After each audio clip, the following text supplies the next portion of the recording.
All right.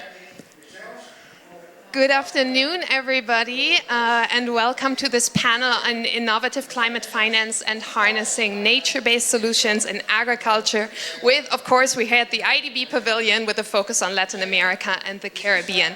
My name is Nora Lambrecht. I am an ESG climate risk officer with IDB Invest, which is the private sector arm of the Inter-American Development Bank Group. So here we are to talk about nature and nature-based solutions. And we've heard a lot at this COP that nature is our biggest ally in the fight against climate change, and perhaps that's particularly true for agri-food businesses. In many ways, they are facing a double crisis and a double challenge. On the one hand, having to transition, but on the other hand, of course, also being so dependent on nature and being so vulnerable to climate change, also dealing with that challenge. But I think really the good news is that the agri-food system is also actually part of the solution.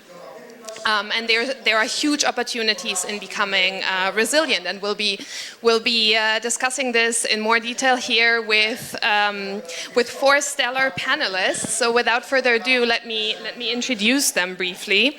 So we have first Kelly Witkowski, who is the manager of Agricultural Climate Action and Sustainability Program at ICA.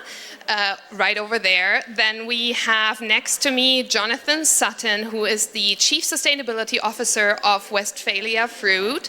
Then we have Darcy Vetter over there, and she is the Senior Vice President for Global Public Policy and Government Affairs at PepsiCo. And last but very much not least, we have Charlie Dixon, who is an Associate Partner with McKinsey. So welcome to all panelists. And now we are here to talk about nature-based solutions, right? And it's a word that gets thrown around quite a lot. So I would like to start with you, Kelly, as an expert on this topic. Can you give us a little bit of an NBS 101?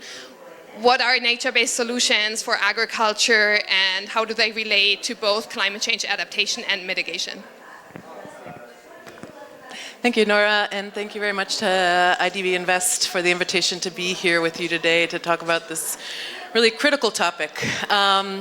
And as you rightly said, ag and food has been really high on the agenda here. We know that there's lots going on the ground to address climate change in the agriculture sector, much of which is not necessarily reported up and monitored and fed into these international processes. But the sector's moving. We're really in transition. But the climate finance landscape for agriculture is really not where it needs to be. We're only getting 4% of the global climate finance flows, about $28.5 billion a year, and only 8% of this is going to Latin America and the Caribbean. So we know we need 7 to 40 times more, and we have to look for cost-effective ways to implement solutions that work for farmers. The size of risk is growing.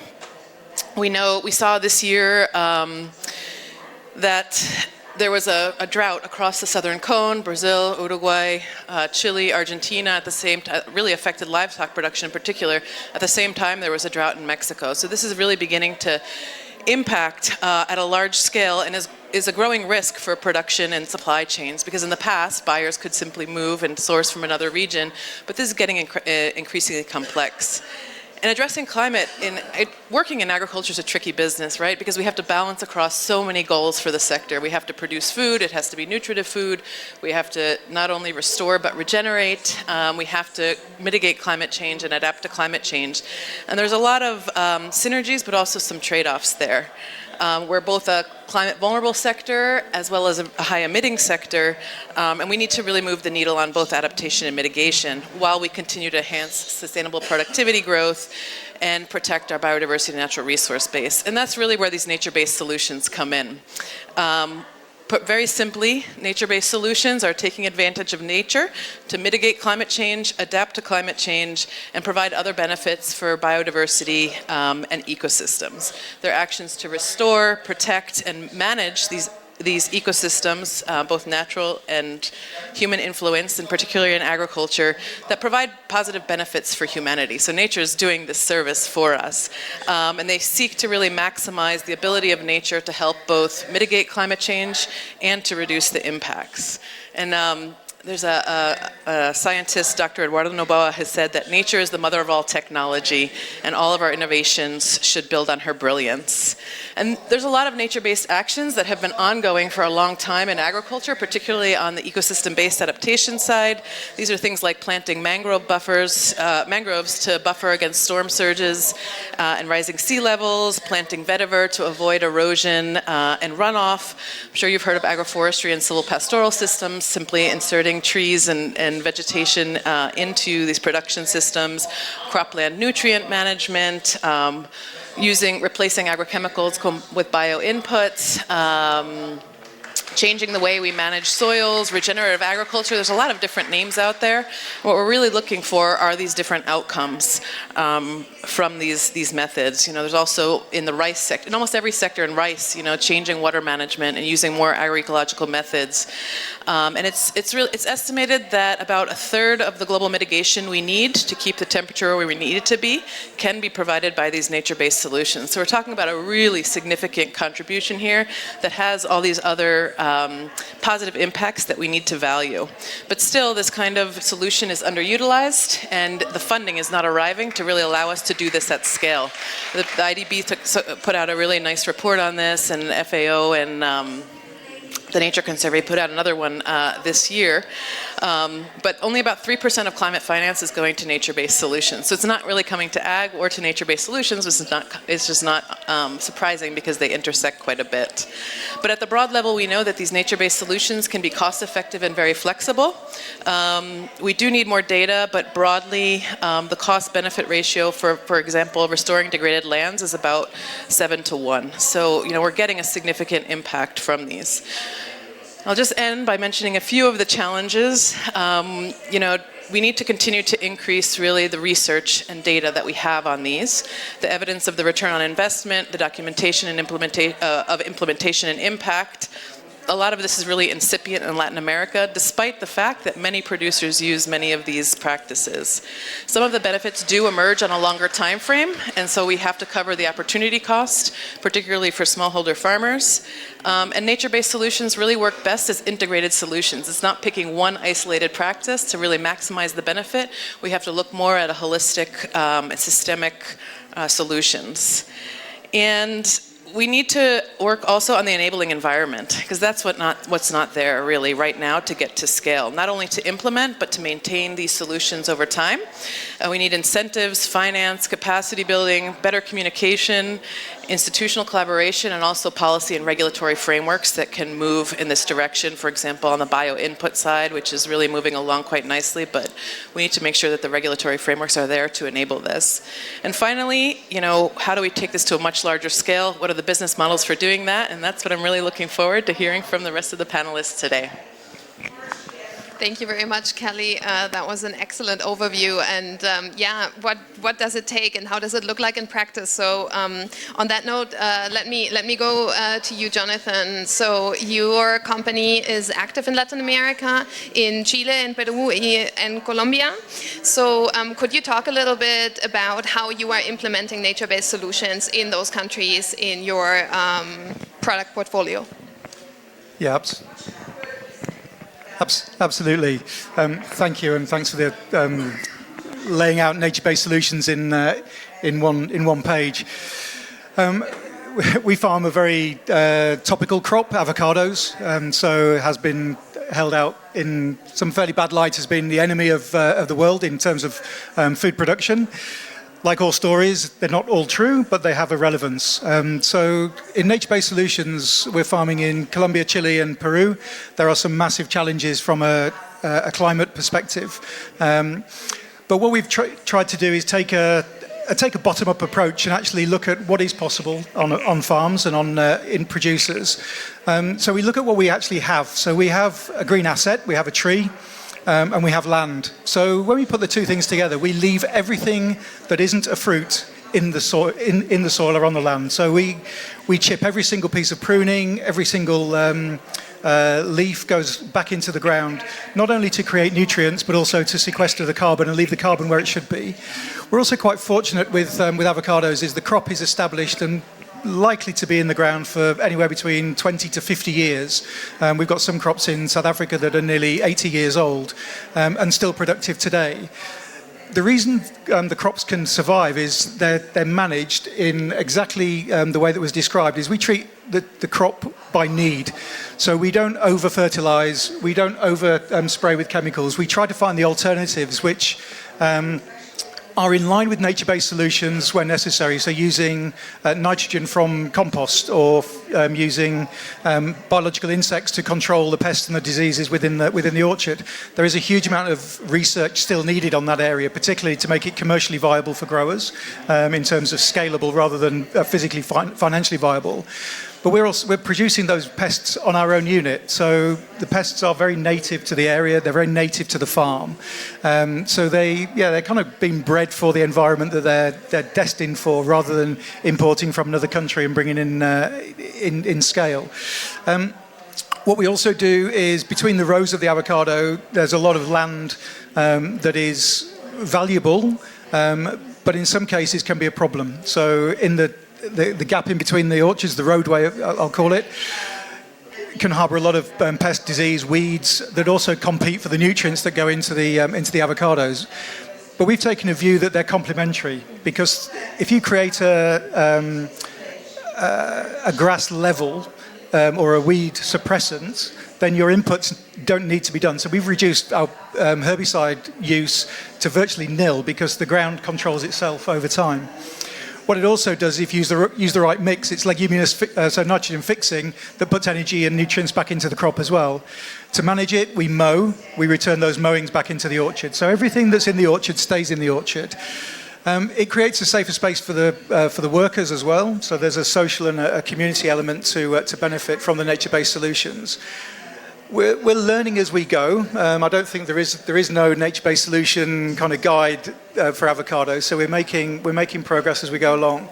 But we're a business that operates in 17 different countries. So we take learnings from one country and drop into another. Every climate or every area is unique, but the soil types, the landscape there is similarities, and we share that knowledge. We're also we have a tree nursery for avocados, but we're also producing native species in those nurseries and giving those back into the communities to try to educate the communities in what nature-based solutions look like from their perspective. So not harvesting firewood and effectively deforesting outside of the production zones for different reasons, but providing them a native tree that thrives in the region is a cost-effective solution for them as well. But also educating them around why it's important, minimising soil erosion, particularly in Colombia and Peru, where we're growing on some fairly severe slopes. So nature-based solutions, complicated, yes, but actually, if you dial back to farming history, nature-based solutions were written about before we were probably here. So we're recreating history by doing the right thing. And I'll just go with Westphalia. Our founding kind of founder was a South African geologist who bought an estate in Limpopo in the northwest province of South Africa. And he stripped away all of the invasive species to allow the water to flow before he planted it. We're still doing the same things today. So unmanaged nature is actually a dangerous thing. So this is about managing nature to work in cohabitation with the crops that we grow. Thank you so much. So I take away also from this that leaving it in the ground or putting it back into the ground is not just something that applies to fossil fuels, right? But very much to agribusiness as well. So it's very, very impressive everything that you are doing. Given that you have worked with multilateral development banks and financing, or you are actually currently working with a multilateral development bank, could you talk a little bit about how you think MDB financing can help or perhaps also accelerate achieving these outcomes that you just talked about? Yeah, absolutely. I mean, it's great to have MDBs as an investor, because they help you think differently. We don't think particularly like a typical corporate, because we're bound by the guidance of the money that they give us and the loans that they give in and the restrictions that they want to put in. But actually, it helps us make the right decisions at the right time. So when we're looking at expanding an orchard, we're looking at whether it has the right water, enough water. Is it the right water? Is the infrastructure, the community, and the land type active? Not just for a crop, but also to incorporate the nature-based solutions. So looking at the wider perimeter. So most of our farms, and through the investment, we will only crop around 40 to 50% of the land that we own.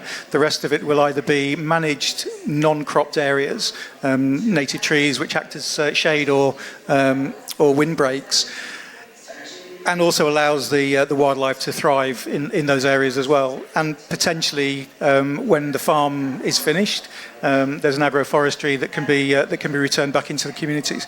But the MDBs, what they do is they give guidance, and they definitely make you think differently.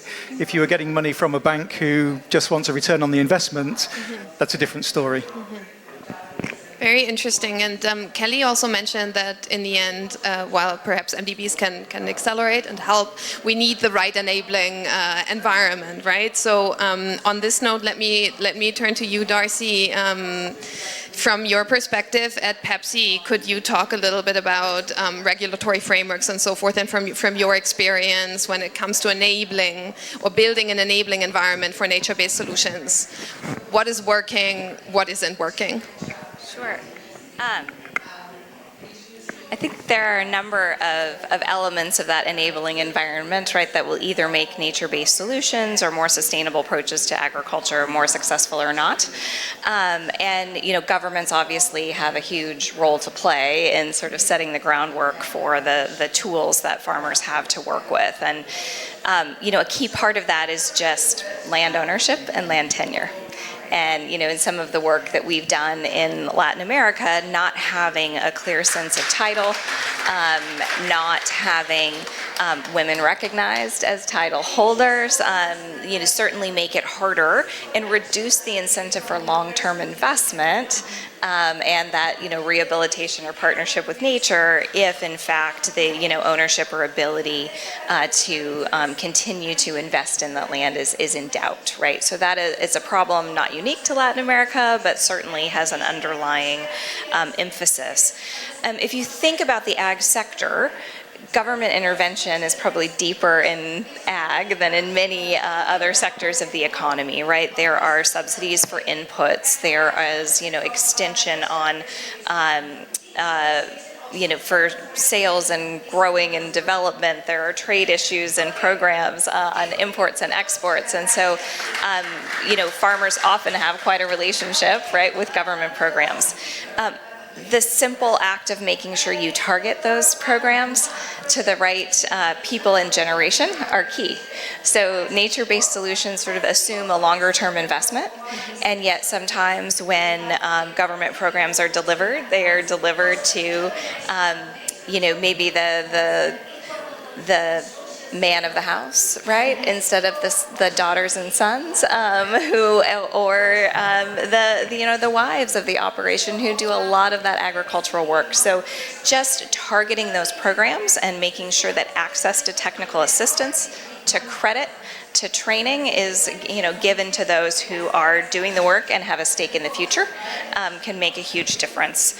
And of course, government provides infrastructure, and that infrastructure can also be nature, and how governments, you know, take care of the forested lands, the grasslands on the margins of agricultural lands, how they talk about and think about and train farmers that, you know, that land can be beneficial and provide ecosystem services rather than something to be, you know, tamed or fenced off, right?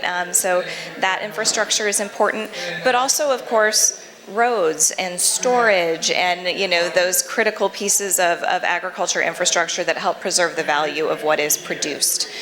All of those things, of course, make a more stable environment and allow farmers to take more advantage of the productivity in agriculture. So there's a lot that they can be doing. And the last is just being really explicit about incentives. You know, I said at the beginning, agriculture is that sector where government is highly involved at sort of each stage of the production production in many cases, being explicit that the nature-based solution is an option that qualifies for things like conservation incentives, that it can bring similar results to technological intervention, just being very clear that the technology that is nature, that you mentioned before, can work to deliver the results that farmers are seeking. Thank you so much. So very important to have a social lens, but also consider the wider environment. Could you talk a little bit about perhaps certain programs or what specifically you are doing in Latin America to deal with those challenges that you just described? Sure. PepsiCo has a number of programs in Latin America, some in concert with the IDB that we are engaged in, and mostly around encouraging the adoption and the implementation of regenerative agricultural practices, and specifically in Latin America focused around technological and cultural barriers to the adoption of regen ag. And so we have an Agrovita program in southeastern Mexico, specifically focused on the cultivation of cocoa, banana, and palm that focuses on biodiversity within those fields, and the protection of biodiversity can assist in pest management and in yield, but also provides technical assistance on yield improvement and proper care of the plants themselves to increase productivity. We are part of the Next Gen Ag Fund with IDB, which really focuses on gender and ensures that women have access to technical assistance and training, really recognizes the key role of women in both management of farms and the farm labor itself. That's focused mostly in Guatemala, in the DR, and in Ecuador. Again, focused on that capacity building, productivity, and introduction of new techniques, and making sure that women are really the target of that training. And then last but not least, one of the things that PepsiCo has invested in around the globe is the development of demonstration farms. And often when we're looking at new techniques, even though a lot of regen ag is actually old techniques that have become popular again because we understand their benefits, it can be hard to be the first mover. If your neighbors look at you're doing something different in the field, it can be hard to try something new. You don't know when you start to see the results that those are the results you should be getting. What should the cover crop look like? How do you use a new piece of equipment? And so PepsiCo has developed 9 demonstration farms in Latin America, and those particular farms are focused on testing new irrigation techniques, again focused on water saving, erosion control, showcasing regen ag practices, and then also showcasing state-of-the-art technology and how it works on farms. Thank you so much. So let me turn to you, Charlie. So you have many years' experience in this space, and perhaps plugging in to what Jonathan and Darcy mentioned on their practices. Where do you, from your experience of having worked with so many different actors over the last few years, where do you see the main opportunities, perhaps in line with what they just described, or on top of that? Yeah, sure. Very happy to give you some thoughts. So I work predominantly with investors, helping them get access to this market. So when they're interested in investing in nature-based solutions, in particular regenerative ag, thinking through what are the areas and the types of activities that they're interested in, and working through that kind of due diligence process. And I guess, so what I think would be interesting is to break down, we heard a bit at the beginning, what is the business case here? How do you make a strong business case for this? And I actually think there's a bit of misconception here from what I've seen. There are some factors, so potential benefits from the farmer's perspective, where I think the data is actually quite patchy, and some factors that I think it's quite strong. So I'm going to start with the patchy ones, and I'd love to hear your view here as well, because I think we might potentially have different viewpoints. But from what I've looked into, the data and the evidence that you have on the yield benefits of regenerative agriculture is actually quite tricky. It's quite tricky to prove. So there are definitely case studies, there are definitely examples, but on the whole, if you try and find kind of cold, hard data and create that business case based on that, I think you're probably going to struggle. The second part that I wanted to talk about, which I also think is important, but the evidence is still growing, is around price premiums as well. So there's a good view, or a strong view, that's if you follow these practices, you'll be able to access new markets and have price premiums, particularly things where drawing parallels over to deforestation-free commodities, for example. Again, there is some evidence of that for specific commodities coming through, but by and large, it's a difficult case to make, especially to a financier. So the bits that I think are really strong and apply in almost all cases is one around resource efficiency. So reducing the amount of inputs that you need to use on your farm, and this can be things like water, but it can also be things like fertilizer. And so when you put that in the context of, for example, what we've been through over the last couple of years with Russia and Ukraine and the prices of fertilizers increasing hugely, this becomes actually a really important financial incentive. The second thing that I wanted to talk about on these strong factors is resilience. So it's risk management essentially, and this can be a benefit that isn't always obvious because it becomes evident when there's some kind of issue. So I was speaking to the CSO of a large agribusiness company just the other day, and they were telling me about how across around about 200,000 farms they have in Africa, they've been trialing using regen ag across a portion of those. And the reason they're trialing is to exactly do what we're talking about here. Build this evidence base, build this business case. And they were struggling to find the financial, the materiality essentially, find the financial benefits. And what happened is 2 years ago, a lot of their farms got hit by disease. So it wiped out a huge amount of their output. And so on the traditional farms, they had around about 50% output loss. And then on all of the farms that was trialing regenerative methods, the output loss was about 10 to 20%. So that's a huge difference, and that allowed them to go back and build a really strong case for rolling that out. And then the third aspect, which is the one closest to what you were talking about, Darcy, in policy regulatory environments, is monetizing the environmental benefits that you get from these activities. And that can take many different forms. So you can, of course, try and access carbon credit markets. You can try and access carbon credits with specific biodiversity premium as well, if you're able to prove that. And we're seeing more and more over the kind of coming months interest in biodiversity credits. But the jury is definitely still out on that one, and lots of things still to figure out. But I think in a 3-4 year time frame, that's going to be a really useful source of revenue for these types of projects as well. Thank you so much, Charlie. I see you nod a lot, Kelly. I'm wondering if based on what we've heard so far from the panelists, if you'd just like to come in and share your reflections, perhaps. Yeah, no, I think everybody's made some really good points. I mean, nature-based solutions tend to be principle-based and very knowledge-intensive.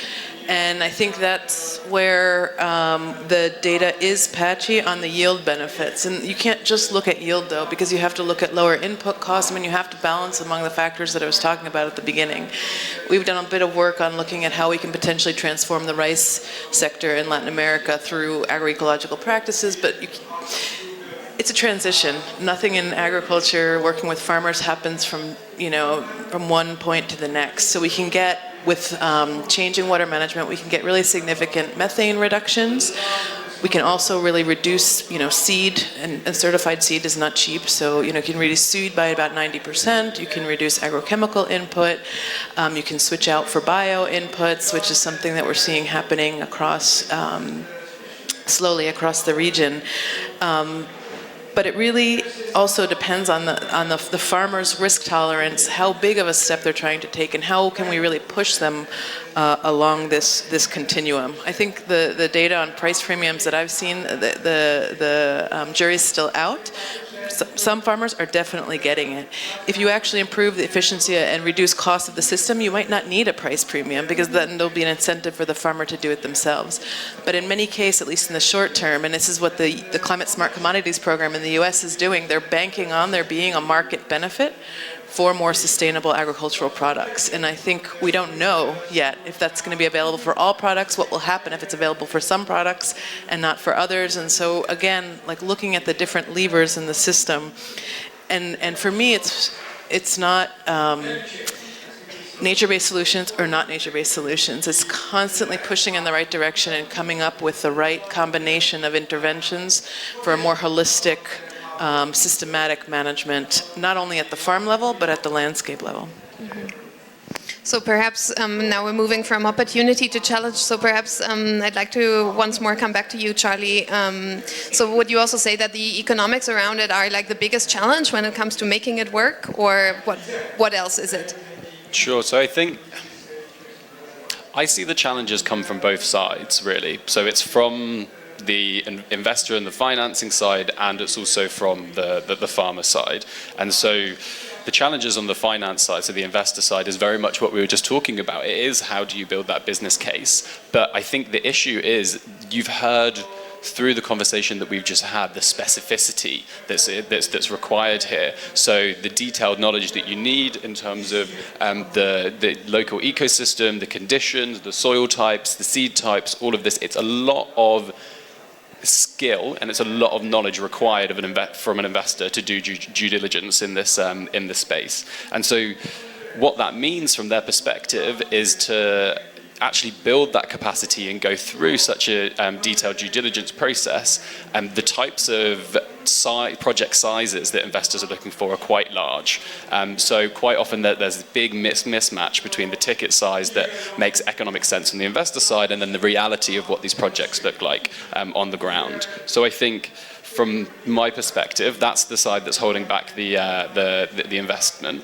Now on the farmer side, it's kind of interesting because you're almost making the same case. So I think there is generally quite a large mindset shift that needs to happen across a wide proportion of this population to really understand and really believe that switching to some of these practices is going to have long-term financial benefits. If you've been following a certain production method, a certain approach for a long time, and someone's saying to you, okay, if you follow this, there will be long-term financial benefits, but it will require you taking a big risk. You don't know what's going to happen to your farm, and you will be in debt for a couple of years. That's a huge risk from an individual perspective.